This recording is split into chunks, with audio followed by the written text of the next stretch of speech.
Hey, bien le bonjour, ici Hello Biblio, on est parti pour ce dernier weekly vlogmas. Et que vous dire que vous avez déjà dû voir les rushs qui viennent de passer juste avant. Il y a déjà pas mal de choses qui commencent à s'amorcer parce qu'évidemment ce sont les fêtes de fin d'année. Donc je suis allée à l'arbre de Noël de ma nièce. C'était un petit événement, voilà, comme les fêtes d'école, voilà. Bien que dans mes souvenirs, dans mes fêtes d'école, c'était bien plus organisé que ça. Maintenant, j'ai un peu l'impression que ça... Je sais pas comment le dire sans être méchante, mais nous, je sais qu'on y mettait des semaines à créer des spectacles et il y avait vraiment une scène, tout un décorum et tout. Les parents pouvaient rester un peu manger. Ça faisait vraiment plus ambiance cabaret, quoi. Et là, on était vraiment dans une salle omnisport. C'est vrai qu'on en parlait avec ma sœur. Ça faisait un peu plus cheap que nous à notre époque où c'était vraiment un événement qu'on préparait de ouf. Mais bon, ça, c'est encore autre chose. Et donc, forcément, ensuite, s'en est suivi. Là, comme je me suis remis à regarder, à suivre Mira Zonchi, j'ai vu qu'elle faisait un marathon ce week-end. Donc, elle a streamé pendant 14h20 précisément. Et donc, du coup, ça m'a permis aussi, je vais vous montrer, de pas mal lire et d'avancer dans mes lectures et tout en étant à côté avec d'autres projets un petit peu plus à travailler aussi.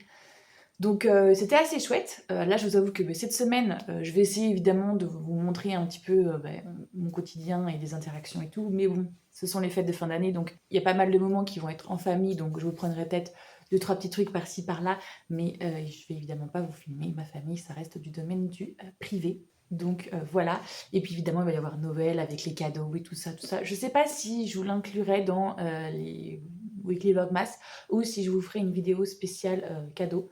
Parce que, pareil, je sais pas si je vous fais une vidéo spéciale du coup book haul, tout ce que j'ai reçu ce mois-ci, puisque normalement vous avez dû le voir à peu près pendant tous les weekly vlogmas, tout ce que j'ai reçu au niveau du calendrier de l'Avent, ou même que j'ai acheté ou que j'ai reçu avec certaines personnes, comme quand on a fait le Santa Secret et tout. Donc, je sais pas. Dites-moi en commentaire si ça vous intéresse d'avoir une vidéo récapitulative, un côté d'un book haul et d'un côté aussi une vidéo juste cadeau. Voilà. C'est pour me donner un ordre d'idée, est-ce que je le fais ou pas, si ça vous intéresse. Au niveau professionnel, on est toujours évidemment dans la promotion de ma romance de Noël, donc je vous refais pas le speech parce que vous l'avez déjà eu plein de fois, mais voilà. Je suis autrice en auto-édition pour le moment. J'ai signé en maison, donc ça sera l'année prochaine que j'aurai une publication en maison d'édition, mais pour le moment, je fais toujours de l'auto-édition. Et donc cette année, j'ai participé à un projet de groupe où c'est une série qui s'appelle Holy Bridge. On est 6 autrices à y avoir participé. Et donc voilà, c'est des tomes compagnons, chacune a écrit sur un couple particulier dans ce même village. Donc c'est une romance small town. Donc voilà, moi j'ai fait A Star in the Night. Et bon, je vous laisse toutes les informations en barre d'informations, évidemment, si vous voulez un petit peu vous renseigner et évidemment me soutenir dans mon aventure. Justement, pour tout ce qui est niveau professionnel et tout, eh bien, je m'intéresse beaucoup plus à la communication aussi pour donner un petit peu plus de visibilité en ce moment justement à mes écrits. Donc, je vais sûrement me créer un compte TikTok. Je vous mettrai mes liens Instagram, TikTok, Fixia, YouTube et tout. Tout est en barre d'infos normalement.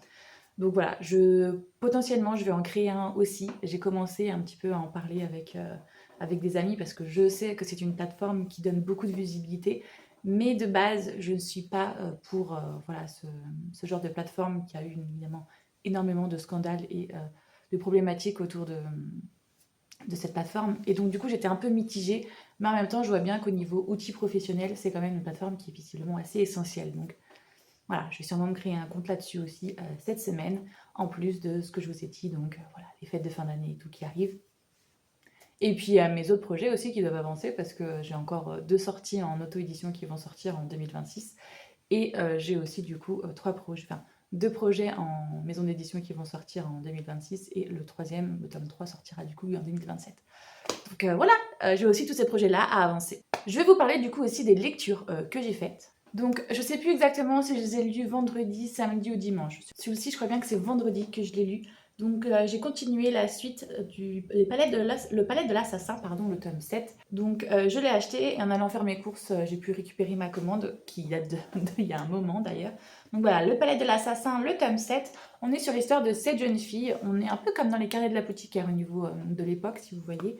Et cette jeune fille, en fait, elle fait partie de la famille des Hauts. Et les Hauts sont une famille qui sont connus pour être des espions et surtout des mercenaires et un peu les tortionnaires justement de l'empereur. C'est ceux qui c'est les assassins, hein, on va pas se mentir, de l'empereur. Et donc du coup, cette famille est connue pour ça, et cette jeune fille en a marre, parce qu'elle fait partie de cette famille, elle a été entraînée et tout et tout, mais elle, c'est pas du tout sa vocation, elle aimerait juste se faire des amis. Donc elle va partir de sa famille, s'infiltrer dans l'espèce de harem de l'empereur, pour de devenir une domestique et essayer de se faire des amis, sauf que dès qu'elle évoque son nom de famille, tout le monde a énormément peur d'elle, donc voilà, il y a plein d'intrigues, de complots politiques et tout. On s'en était un petit peu éloigné au début, puisqu'en fait, elle va décider justement, après la rencontre de l'empereur, qui est un jeune garçon, et qu'elle se rend compte qu'il est très solitaire et qu'il y a plein de complots contre lui, alors que le gars, il a rien demandé, eh bien, elle va décider justement de se mettre de son côté à lui, au niveau politique, et donc de l'aider à faire en sorte que justement de déjouer les complots politiques un peu qu'il y a dans le harem qui sont contre lui. On n'avait plus trop cette chose-là depuis quelques tomes, puisque justement, elle s'était mise au service de quelqu'un pour pouvoir déjouer les potentiels attentats politiques contre lui, sauf que pour le moment, il n'y en avait pas trop. Et là, on est justement dans ce tome-là, on revient à cette intrigue-là principale, et du coup, on va justement avoir une vraie relation qui potentiellement va naître entre elle et l'empereur dans les tomes prochains. Donc, je suis très contente et j'ai hâte du coup de voir la suite. Ensuite, ça, je sais quand j'ai lu, ça, je suis sûre, c'est pendant le marathon samedi. Donc, My Fucking Santa Nicholas de Elodie Dieudonné. On est sur une romance de Noël avec un Gropin Sunshine, le petit-fils du Père Noël. Ne veut pas devenir le prochain Père Noël puisque son père est décédé, c'est à lui que revient la future charge. Mais lui, c'est un musicos, il rêve de devenir musicien et en plus, il se considère un petit peu maudit parce que les personnes qui sont de cette famille-là, la famille des Mires, ont une longévité, pardon, j'arrive pas à prononcer, enfin bref, ils ne vieillissent pas comme les autres. Ils ont en gros, un peu en mode des elfes, ils vieillissent, mais ils ont une vie 3 fois plus longue que les êtres humains normaux, donc il s'énerve parce qu'il ne peut pas vraiment avoir de relation, il ne peut pas tomber amoureux de quelqu'un en sachant que tout le monde va lui poser des questions, comment ça se fait qu'il ne vieillit pas, voilà.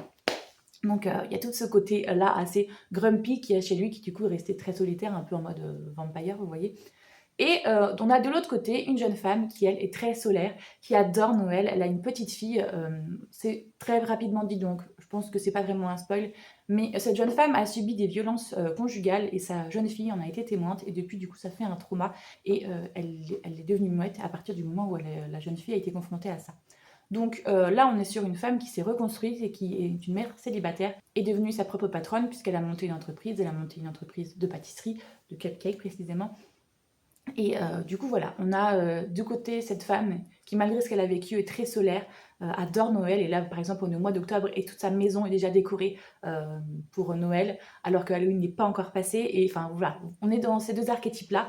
Et évidemment, les deux vont se rencontrer. Et il va arriver ce qui va arriver. J'ai beaucoup apprécié, franchement, j'ai passé un bon moment. J'irais pas dire que ça a été jusqu'au coup de cœur, comme par exemple pour The Holiday, où j'ai vraiment passé un excellent moment, à tel point qu'à un moment, ça m'a mis des petites briques dans mon cœur. Mais c'est vrai que j'ai quand même passé un très bon moment, j'ai apprécié ce que j'ai lu.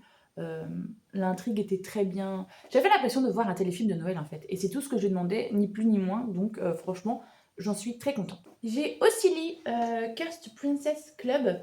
Donc on est sur le tome 3 cette fois-ci. C'est un roman graphique, une BD, si on veut. Celui-là, je l'ai emprunté à la médiathèque, par contre, c'est pas moi qui l'ai acheté. On est sur l'histoire de cette jeune fille, je sais pas si vous allez voir, qui est une princesse dans le royaume de Pastel, sauf que, en fait, les deux premières princesses sont des beautés à couper le souffle. Elle est pas très jolie, et son frère est aussi une beauté à couper le souffle.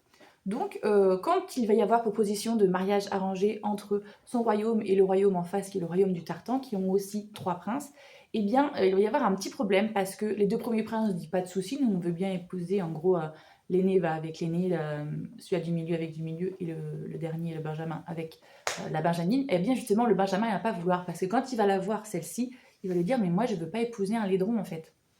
Et du coup, cette jeune fille qui a toujours été préservée parce que jamais personne ne lui a fait part de son physique qui est désavantageux, eh bien, du coup, se prend une vague dans la gueule et ne s'est jamais rendu compte en fait qu'elle n'était pas jolie. Et du coup, elle va s'enfuir face à cette vérité et elle va rentrer dans une forêt où, eh bien, il y a un club, les clubs des princesses maudites. Et du coup, ces jeunes filles vont toutes l'entourer pour lui expliquer, évidemment, malheureusement, la vie, comment et quand on est différente, eh bien, on est très souvent mal jugé et méprisé, tatati tatata.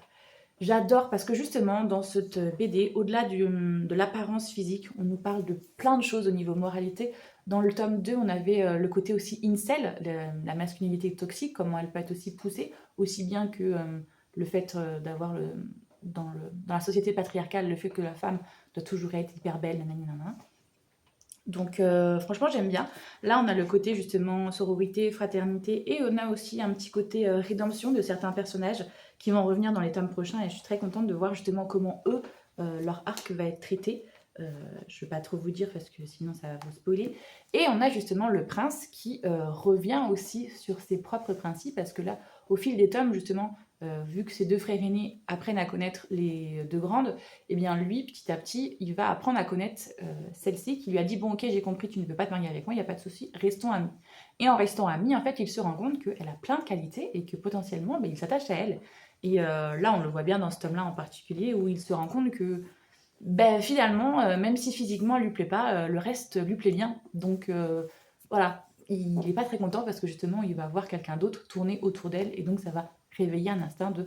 Du coup là ce que j'aime pas trop c'est qu'on est plus sur un instinct de possessivité que sur vraiment des vrais sentiments amoureux. Donc à voir comment ça va être traité par la suite, mais je suis très contente de cette lecture parce que c'est moi qui l'ai proposée à la médiathèque et du coup j'ai très hâte qu'ils commandent le 4 parce que là elle a commandé d'un coup le 1, 2, 3 mais j'ai très hâte de lire le 4. Je continue dans les emprunts à la médiathèque.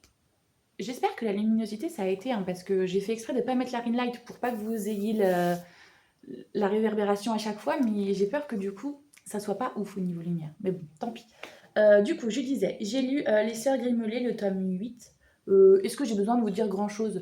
Si ce n'est que c'est une BD jeunesse qui est très chouette parce qu'on revient à chaque fois sur des mystères, des contes et légendes, des énigmes à résoudre. En fait, on a trois sœurs qui sont trois sœurs totalement différentes. On a l'aînée qui est très sportive, la deuxième qui, elle, est plus créative puisqu'elle aime écrire, et la petite dernière qui, elle, est très...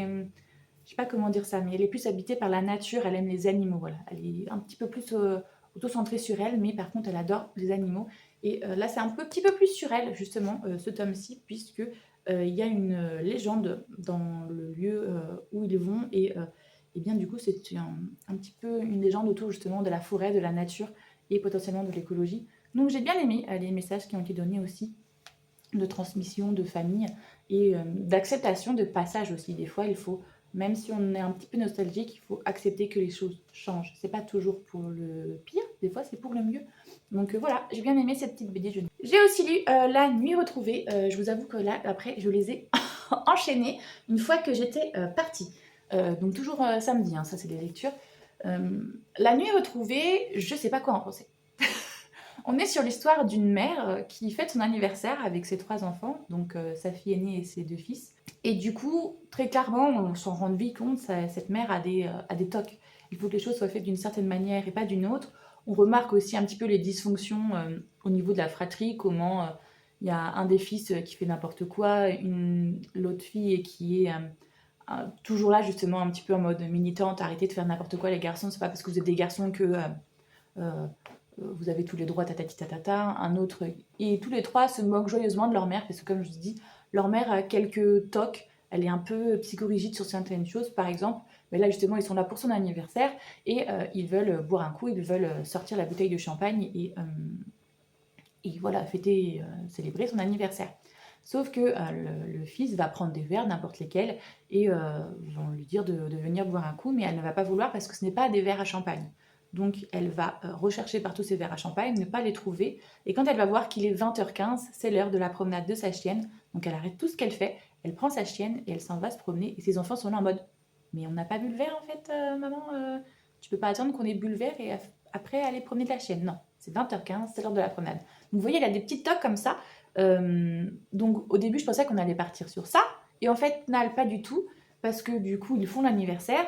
Et bien, après, on part sur la fille et la mère qui restent ensemble. Et la mère se confie à sa fille sur un événement de son enfance qu'elle a oblitéré un petit peu parce qu'il y a des choses qu'elle se souvient, mais pas de tout visiblement.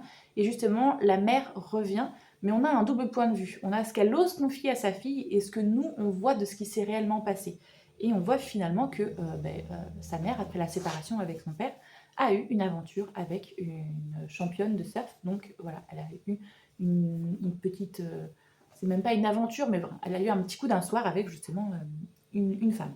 Et, eh bien, je sais pas quoi en penser, parce que on nous glisse ça comme ça, et je suis en mode, et alors pourquoi on en parle? Je comprends pas. Donc voilà, je sais pas trop comment penser de ça, et si vous l'avez lu et que vous avez compris la fin, dites-le moi, parce que moi j'ai pas compris. Voilà, j'aimerais qu'on m'aide à ce niveau-là. Et après, donc ça c'est ce que j'ai lu samedi et dimanche, j'ai lu que ceci. Et bon, c'est déjà bien. J'ai eu Noël dans les Highlands avec un prince rebelle de Amélie C. Astier. C'est de l'auto-édition, c'est une romance de Noël. Presque nouvelle, je pense qu'on pourrait dire. Je sais pas vraiment si c'est une nouvelle ou si on peut considérer comme dans les romans. Mais j'ai adoré. On est sur l'histoire du prince Édouard, donc prince d'Angleterre, qui a fait encore une énième fois une énième frasque. Et donc du coup, pour un petit peu le punir, lui faire redorer son blason, eh ben, ses parents décident de l'envoyer en Écosse pour qu'il fasse les fêtes de fin d'année là-bas et voilà, qu'il fasse un petit peu la tournée en Écosse, parce que en plus l'Écosse a de plus en plus des envies indépendantistes, donc on l'envoie là-bas histoire qu'il se calme et qu'il essaye de redorer son blason. Sauf qu'il va arriver en Écosse et il va tomber sur Angus, qui est un ami d'enfance, puisque il passait tous ses étés à Balmoral en Écosse pour justement un petit peu aller loin de Londres et passer des étés propices. Et donc du coup, tous les étés, ils se revoyaient et c'est noué une amitié entre justement August Mackenzie, qui est le fils d'un chef de clan, les Mackenzie, et lui, le prince.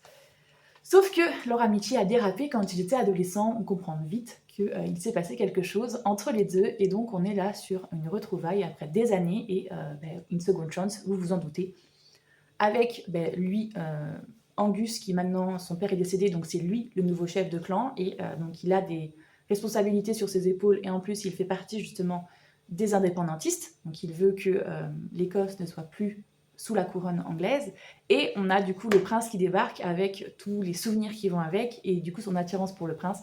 Bref, c'est une romance géniale, sous tension, à la fois politique et à la fois amoureuse. J'ai adoré.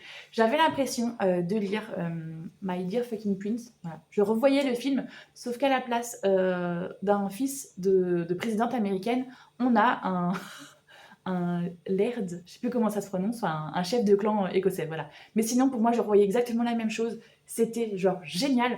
Plus, ce que je trouve qu'il y a en plus, c'est que justement, comme ils ont déjà eu des petits bécos, ils ont déjà eu une petite amourette quand ils étaient plus jeunes, eh bien, on a cette tension de je te connais en fait. À un moment, justement, il y a des petits trucs et tout où le gars, il est en mode oui, enfin, de toute manière, le prince ne trouvera jamais parce que. Et lui, le prince répond en mode ben si, je sais que ton plat préféré c'est ça, je sais que ta couleur préférée c'est ça et que ton nanani nana. Et il se rend compte que ben oui, ils se connaissent déjà en fait. Donc j'ai adoré, franchement, je te recommande. J'ai préféré celle-ci à l'autre là que j'ai lu, Noël en Transylvanie, parce que la trope mate pour le coup ne m'a pas vraiment plu dans celui-ci. Mais alors celui-ci par contre, je l'ai adoré. Donc voilà, petite recommandation. Donc voici pour mes lectures de ce week-end. Évidemment, comme je vous dis, je vous mettrai tout en barre d'informations. Cette semaine, une fois encore, comme je vous l'ai dit, on va voir tout ce qui est festivité de Noël. Donc je vais vous faire des petits rushs, je vais vous filmer un petit peu.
je suis allée trouver un joli usager en boîte à livres. D'ailleurs pour ça, si vous vous posez la question de où viennent les rushs, je vote.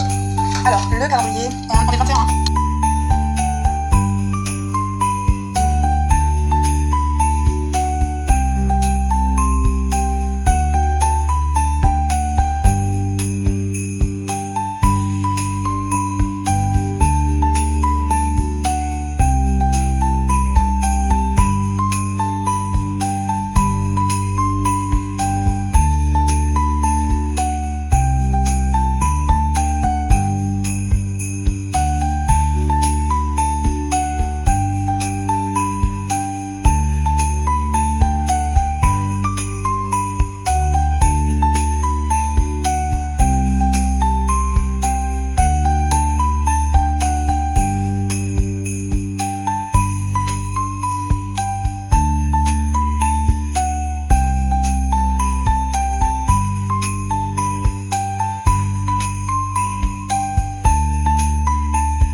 Hey, me revoici. Nous sommes le lendemain des fêtes, donc forcément, j'ai pas une tête très fraîche. Je m'en excuse, mais j'espère que vous serez assez clément pour passer outre. Je vais vous faire du coup un petit récap de ce qui s'est passé dernièrement. Voilà.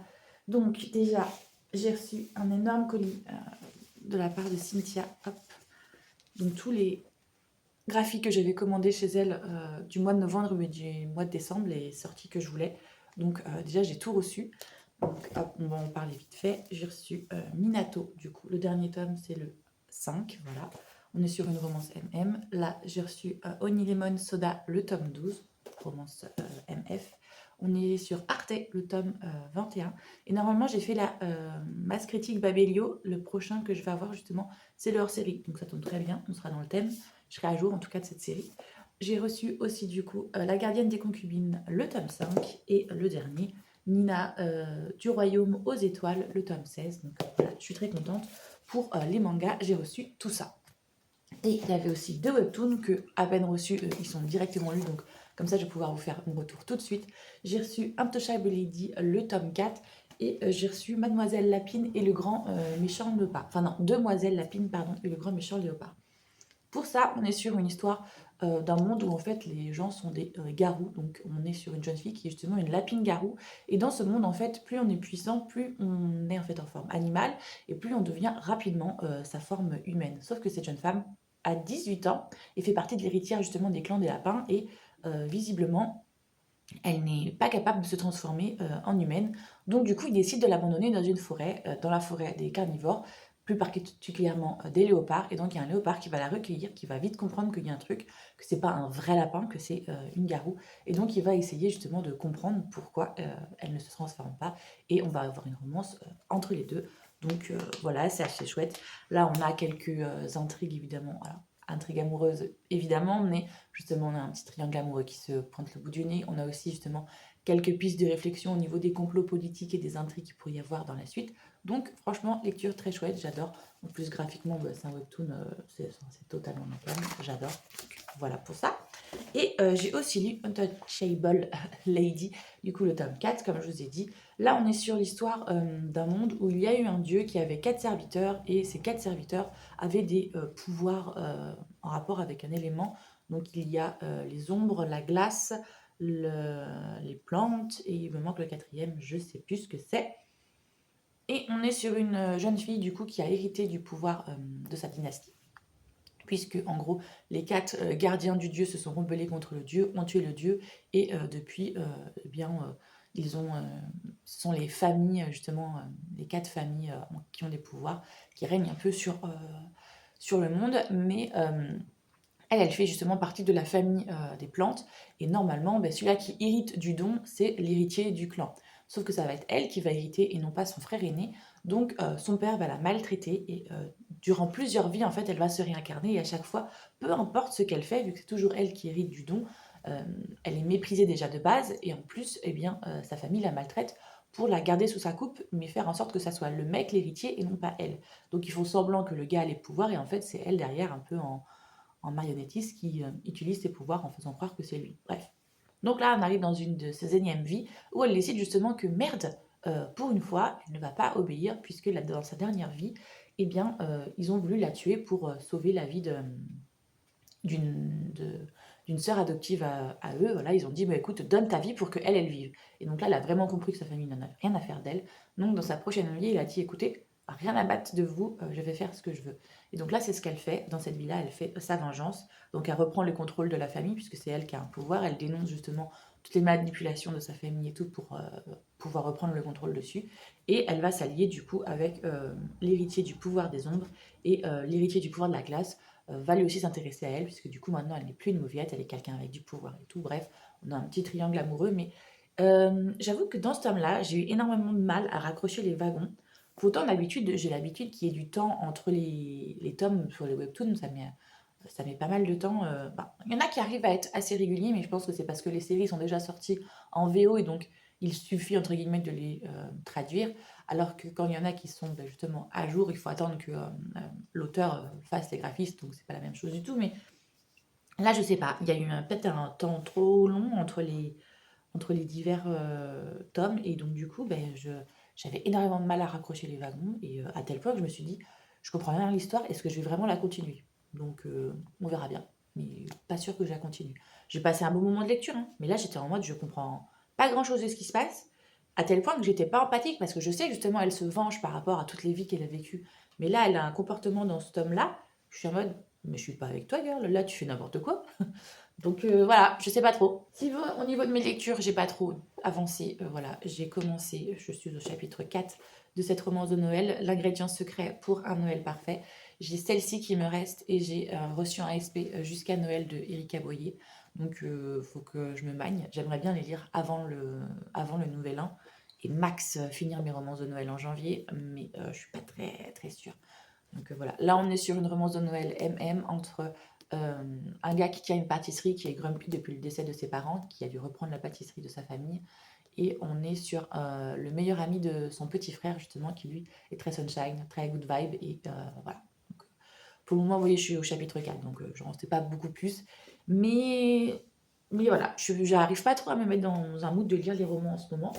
Ça n'empêche que je vais aussi vous parler du coup de ce que j'ai reçu à Noël, évidemment. Du chocolat déjà entamé, vous vous excusez. Et évidemment, j'ai reçu énormément de livres. Est-ce que vous serez surpris? Non, bien sûr que non. Tada! J'ai reçu tout ça, donc je suis trop contente. On va commencer déjà par Cynthia, Cecilia Booksfair, qui m'a du coup offert pour ma case du 25 décembre. C'est le cadeau qu'en général elle me fait. Vu qu'on se fait tous les ans un calendrier de l'Avent, qu'on s'offre des trucs, on s'offre soi-même des trucs justement du 1 au 24, et le 25 c'est le cadeau de Noël de l'une de l'autre. Donc voilà, elle m'a offert du coup Rokesby, le tome 3 et 4, donc je vais pouvoir finir cette saga. Je suis très contente, voilà, comme ça va être bouclé. Ensuite, cadeau de ma maman. Du coup, j'ai reçu le tome 1, Mon ex et autres malédictions, le tome 2, Un baiser maudit, et le tome 3, Mariage et sortilège, en sachant que ces deux-là, ils sont déjà lus, donc ils vont directement aller dans ma bibliothèque. Il n'y a que celui-là qui va aller dans ma palle, donc je suis très contente. On est sur des tomes compagnons. Est-ce que j'ai vraiment besoin de vous faire le résumé de Rokesby? On est sur de la romance historique. Les Rokesby, c'est ce que vous connaissez, les chroniques des Bridgerton. Eh bien, ce sont la génération juste au-dessus d'eux, justement, où on a des romances.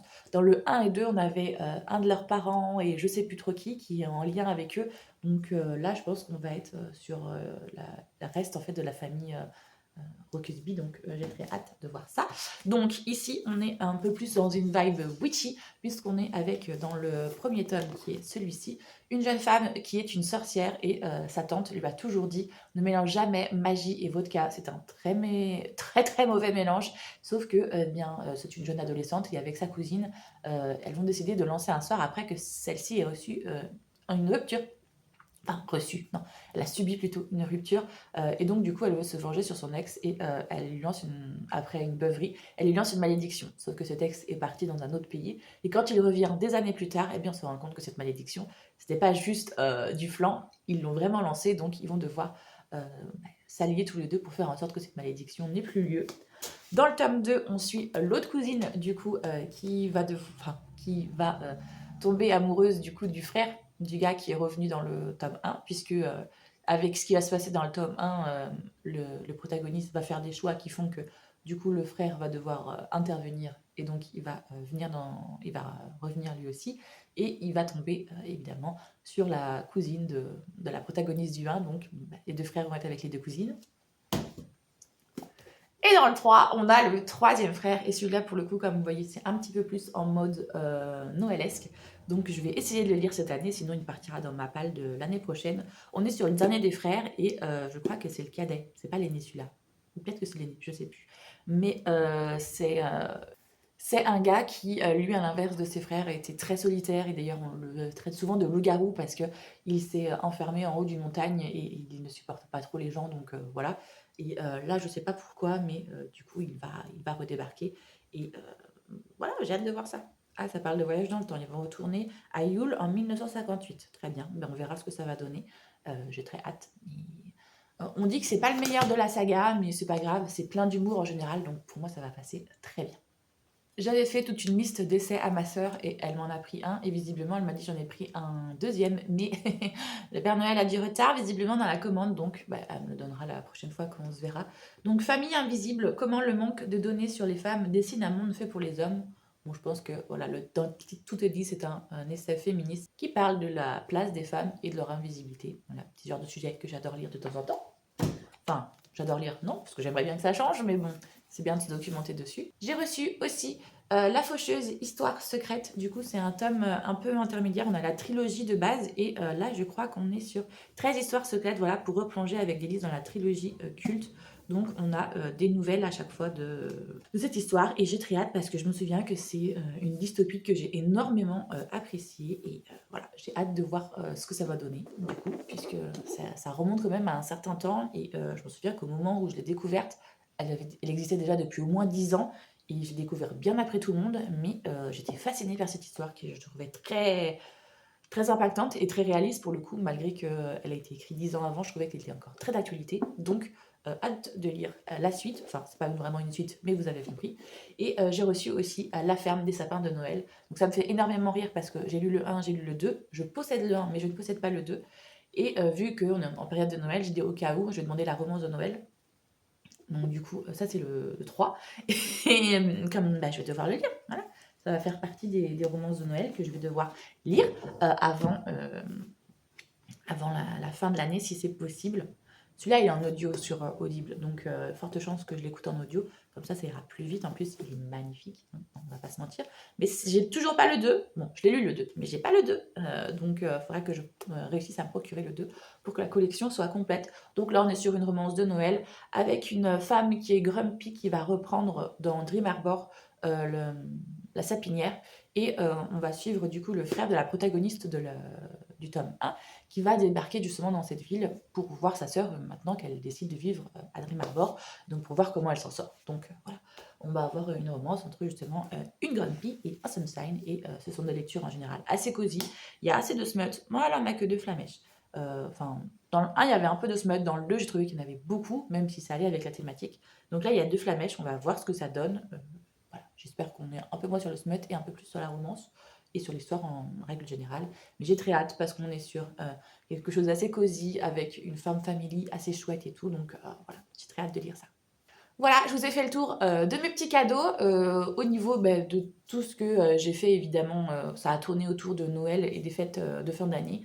J'ai fait mon petit mood board pour l'année prochaine. J'ai commencé aussi à faire un petit peu mon petit carnet de lecture et tout, le mettre avec des couleurs pour l'année prochaine. Enfin voilà, vous voyez, j'ai fait ce genre de choses-là.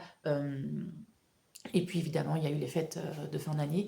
Nous, je vous avouerai qu'elles ne se sont pas passées au mieux à cause de conflits intrafamiliaux. Donc cette année, Noël a été un petit peu catastrophique, mais on passera les détails. On espère que l'année prochaine, ça sera mieux. Et j'espère que vous avez passé un bon moment, évidemment. Moi, j'espère que tout va bien pour vous, que vous passez de bons moments, que vous faites de bonnes lectures. Et je vous fais tout plein de gros bisous.